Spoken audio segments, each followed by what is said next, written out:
حدیث عزیزان محترم، رسول خدا حضرت محمد مصطفیٰ صلی اللہ علیہ وآلہ اللہم صلی علی محمد،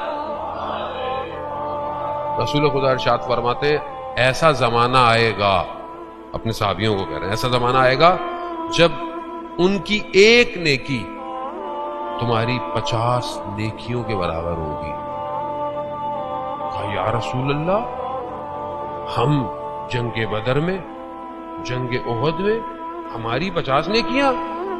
ہاں، اس دور میں ایک نیکی کرنا سخت ہوگا۔ اور ایسی ہے آج نیکی کرنا ہاتھ میں انگارہ رکھنا ہے۔ آپ کسی کو نصیحت کر لیں، آپ آج کے دور میں آپ اچھا ہی کریں، یہی نہیں ہوتا۔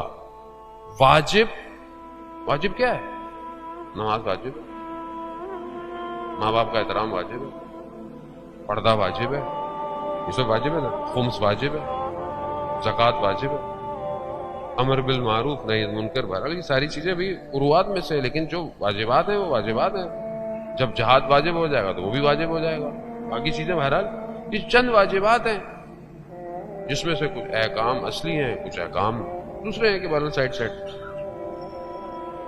حرام سے بچنا، حرام لقمے سے بچنا، حرام زبان سے یعنی گفتگو سے بچنا، حرام نگاہوں سے بچنا، حرام گفتگو سے بچنا، یہ کیا ہے؟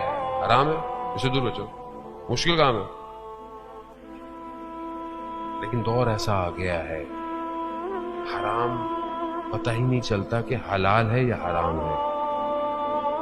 شکم، اس لیے تو امام نے کہا تھا، امام نے جب سامنے والوں کو کہا نا وہ سنتے نہیں، تو امام نے کیا فرمایا؟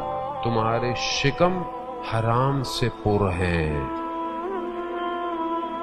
تمہیں نصیحت نہیں سمجھ میں آئے گی۔ یعنی امام سامنے کھڑے تو خدا نہ خواستہ ہم تو حرام لقمہ نہیں کھا رہے کہیں،